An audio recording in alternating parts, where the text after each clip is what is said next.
Opa! E depois do carnaval, olha quem chega aqui na Rádio Laura para a gente falar sobre a peça Carne de Segunda. Tatiana Vereza. Tatiana Vereza. Como você vai? Tá tudo bem? Tudo ótimo. A gente estava conversando antes aqui da gente abrir a câmera e eu fiquei impressionado. Você produz também, você produz, embala e faz tudo, é isso? Bota pra viagem. Bota pra viagem, dorme no emprego. Dorme no emprego. Nossa, É atriz, então. né? Atriz. Enfim, você é atriz. É arte. A gente chama de artista da cena. Eu criei mais essa alcunha, porque os artistas da cena, cada vez mais são esses que se produzem, dirigem, multiplataforma. Existe uma outra forma de fazer isso? Sem grana? Não, né? Não. Tem que ser a cena. Tem que ser. Eu posso usar esse nome assim? Artista da cena? Claro. É muito bom isso, gostei, porque eu não sei, até hoje não sabia como definir. Para mim era artista guerreiro. Mas aí. Não, artista da cena, porque a gente. Eu acho que artista guerreiro é redundância, não é? É redundância. Vamos falar então da peça? Bora. Carne de Segunda. Carne de Segunda. Isso. Conta a história de uma mulher que, numa cidade pequena de um Brasil nosso, aí, de um Brasil de hoje, decide ser açougueira. Profissão incomum, inclusive, que você não encontra se você der um Google. Se você botar no Word no seu computador, o computador vai corrigir. Corrigir? Vai corrigir. Vai trazer para açougueiro. O gênero... O gênero? Não. Como muitas profissões, né? Talvez se você um dia se passar uma tarde aí fazendo isso, muitas profissões não existem no gênero feminino. Gente, que coisa, né? Bom, motorista de ônibus, agora tem, né? Mas a provocação da peça vai exatamente nessa coisa do nome mesmo, dos gêneros, das palavras do gênero masculino, aonde as mulheres ainda não conseguiram entrar, sabe? No açougue, a mulher só entra no açougue para comprar carne. Tem uma açougueira que eu descobri numa pesquisa lá no Presonic da Lapa. Se você quiser passar lá, tem uma lá. Mas tem uma só? Deve ter, né? Deve ter mais, mas que eu conheço. Falando nisso, por exemplo, Mas é estranho, né? A minha sogra, ou as mulheres em casa, antigamente, elas recebiam aquelas peças de carne. Não sei se sua mãe, sua avó, talvez, a peça inteira do boi, e elas fatiavam e congelavam no freezer. Elas sabiam tirar todos os filés ali, filetar um boi. A gente não está nem aqui falando a respeito do que a mulher sabe fazer ou não sabe, né? Sim. A questão é que não tem abertura, né? Não tem entrada no açougue, né? Não. Estranho. Realmente, quer dizer, onde eu frequento, tem um açougue que eu frequento, eu nunca vi. Tem uma caixa. A caixa, ela é uma menina. A caixa do mercado? A caixa do mercado. Mas fora isso, não tem. Olha que coisa, né? É isso. Boa, então a peça fala sobre isso, tá tudo bem, tudo legal, o pessoal vai feliz, sem nada na cabeça? Então, não, aí acontece um monte de coisa. Ela foi mexer com o quê? Com isso, né? Mexer com a faca, né? Foi mexer com a faca, com o instrumento, ela se encanta por isso, por esse poder, né, talvez, de você destrinchar uma carne e, assim, na precisão, né, assim, chega até o osso. E ela... É uma arte, né? É uma arte. É uma arte. Senão você estraga até o que... Exatamente. Que comprou, né? É uma arte. Ela tem esse encantamento, sim, com essa profissão. E aí é claro que numa cidade pequena isso causa maior rebuliço. Sim. As pessoas não entendem, né? Os vizinhos começam a falar mal dela, porque ela decide se casar, ela conhece, se apaixona por um boy que a gente chama de boi magia. Um boi? Boi, a gente faz essa brincadeira, né? Entendi. E ela se apaixona por ele, eles casam, e aí as coisas começam a desandar, porque como ela descobre a profissão e fica melhor do que ele começa a sair de casa pra ir pro boteco, pra beber. Peraí, qual a idade dela? Tu sabe? 43 anos, ela diz. 43 anos. E o boi magia? Acho que o boi também tem a mesma idade. Coisa? Mais ou menos a mesma coisa, acho que sim. Porque tem aquela coisa do interior que... Então ela... Desculpa te cortar. Ela então tem sucesso na carreira? Tem sucesso na carreira. O açougueiro fica meio desconfiado, assim, quando ela pede... Ela chega um dia e fala assim, se eu furar, como você faz? Eu ganho trabalho?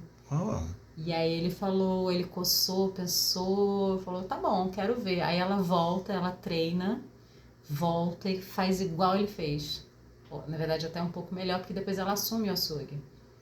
E ela começa a ganhar dinheiro daquilo, né? Então, da cidade inteira, pensa que é uma cidadezinha pequena, que só tem um açougue. Sim, todo mundo compra carne dessa açougueira. Então, mal ou bem, as pessoas daquela cidade precisam dessa mulher, assim.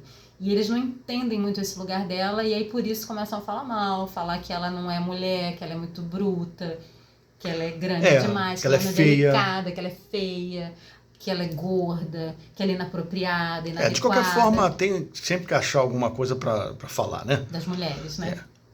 Sim.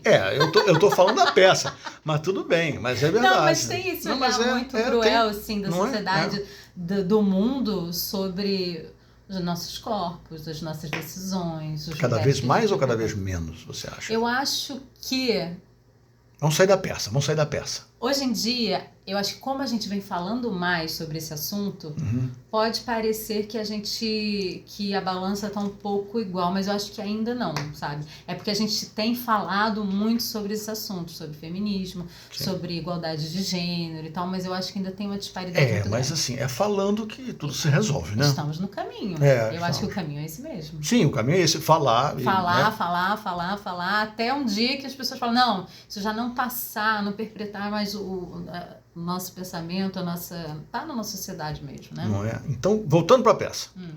Ela então sofreu horrores, né? Porque, afinal de contas, o amigo dela lá, ela se casa com ele. O Boi Magia, O Boi Magia... Ela se casa com o Boi, aí o Boi começa a ir, e assim, todos os dias ele voltava cheio de álcool na cabeça e batia nela. Batia, e os vizinhos às vezes achavam que aquilo podia ser um sexo mais vigoroso, mas não era. Era violência e ninguém se metia. Ninguém se metia, aquele ciclo de violência. Isso é uma outra coisa também, né? Que não se mete a colher, né? Quer dizer, a colher se mete, sim. Mete-se, sim. Não é assim, não. Mete-se, sim. Porque eu assim, falando agora... Saindo da peça, eu acho que isso sempre aconteceu, sempre foi assim. A mulher sempre apanhou, sempre teve essa bebida, a crueldade, e é isso, né? E... É porque assim, a gente é criada desde que o mundo é mundo, sei lá, sabe-se quando. A mulher, ela, né, a gente fala de Roma, da Grécia, ela não era escravos, mulheres, eles não eram considerados parte da sociedade, né? A gente era objeto, a gente pertencia a um senhor, pertencia sempre a um homem, ocupando esse espaço mesmo. Até, estamos aí na luta. Mas assim, aqui no Brasil, né, você vê que também é muito recente, né? Toda essa... A mulher votar, a mulher trabalhar e tudo, né? Total. Menos de 50 anos. Talvez menos, menos mesmo. Menos de 50 anos. Essa saída de casa para o trabalho, né, para inserção no mercado de trabalho é nova mesmo. Você vê, poucas mulheres no campo tecnológico também, nessas áreas, né? Era professora, né? Era tudo professora. Professora de ciência, a tia de ciências da escola, né? Era menina. Agora, voltando para a peça. Aí, pelo que eu li lá na sinopse, ela usa faca. Então, ela usa faca. Mas o que acontece? Vamos lá, agora. O que acontece? Um belo dia, eis que o marido aparece esquartejado, espalhado pela cidade, pedaços dele pela cidade toda. Eita. E aí, o que a sociedade faz? Foi ela. Foi ela.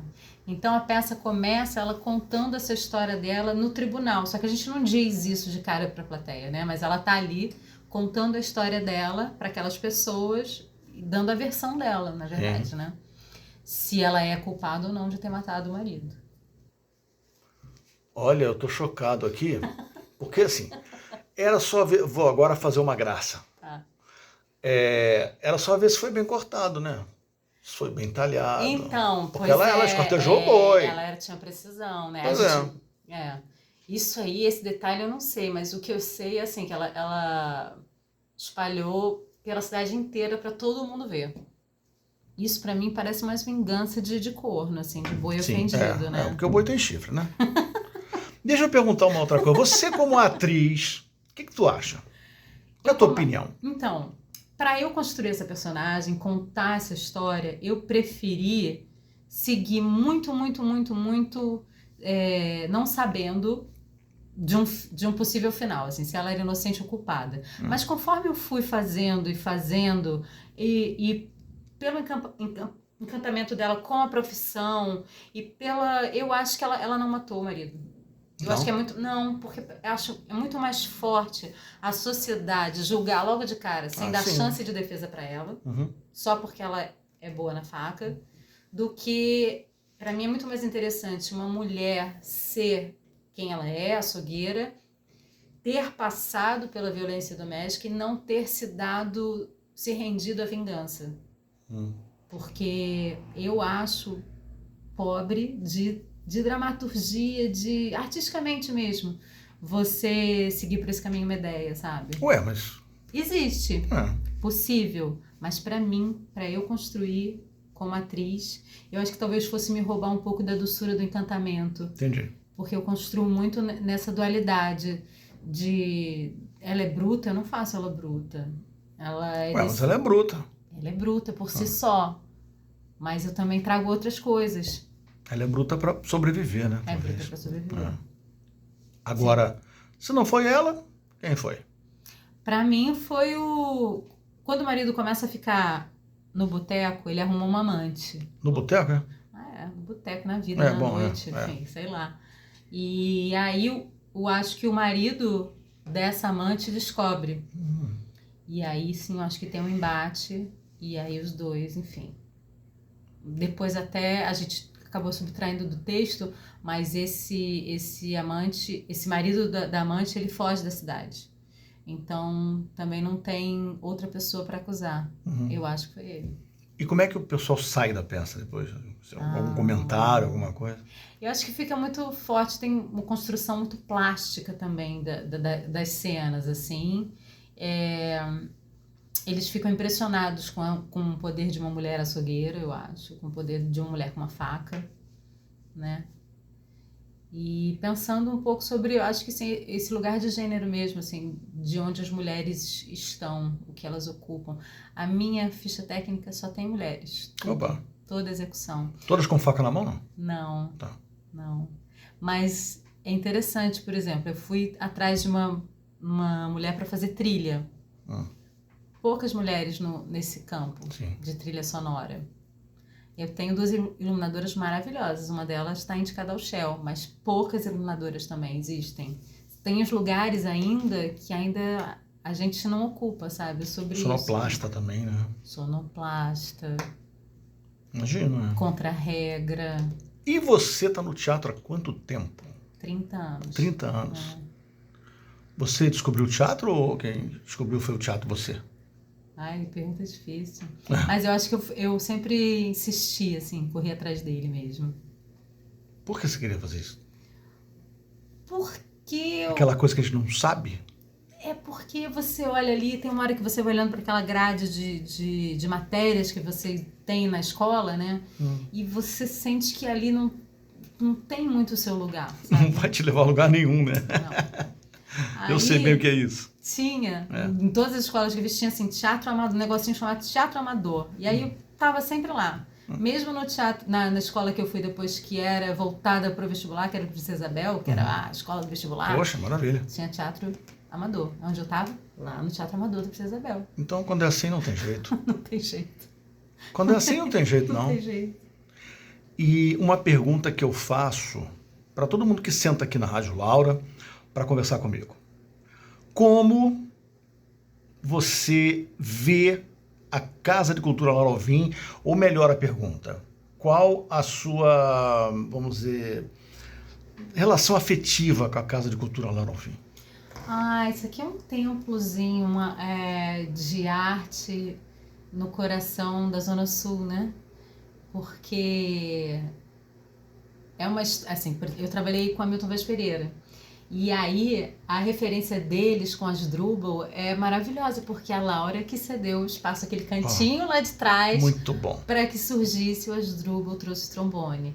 Então, já ali, eu trabalhei muitos anos com a Milton, a minha referência afetiva com esse lugar já era maravilhosa, porque pensar que existia uma mulher no século passado que cedeu o espaço dela para a cultura, assim, já é brilhante. E depois, com todos os trabalhos que eu vim fazendo aqui, vim sempre...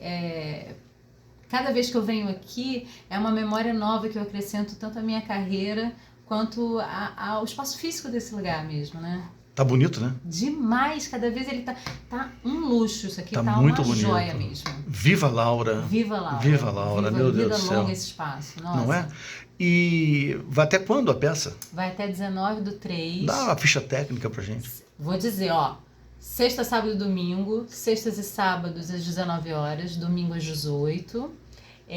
Nós temos na ficha técnica, como eu falei, somente mulheres, então tem a diretora é a Natasha Corbellino, a dramaturga é a Marina Monteiro, nós temos 2 iluminadoras, a Fernanda Mantovani e a Lara Cunha. Nós temos também, tudo mulher, a assistente de direção é a Bia Félix, a produtora Fernanda, ela é nova, é a Mariana Bittencourt, e é isso. Então, gente, são mulheres. Poxa, convido então o pessoal para ver, porque... Gente, venham assistir, eu vou ficar muito feliz em receber vocês e falar sobre essas carnes. Agora, uma carne de quaresma, né? A gente está entrando aí no período de quaresma, mas carne de segunda vai ser um prazer a gente falar e ver, ouvir sobre a vida dessa açougueira. Tatiana, um beijo. Um prazer. Muito obrigado, sucesso. E para terminar assim, quando você sai de cena, você sai tensa com a conversa, com o que aconteceu? Não. Sai leve? Eu saio leve porque a peça ela tem um crescendo assim para cima, é um gritozinho, assim, um esgarçamentozinho de vontades, de futuros, de desejos, assim. Então tá. Brilho no seu olho, quando você fala, dá para ver o brilho no seu olho. Um beijo, muito obrigado, tá? Sucesso. Obrigada a você. Valeu!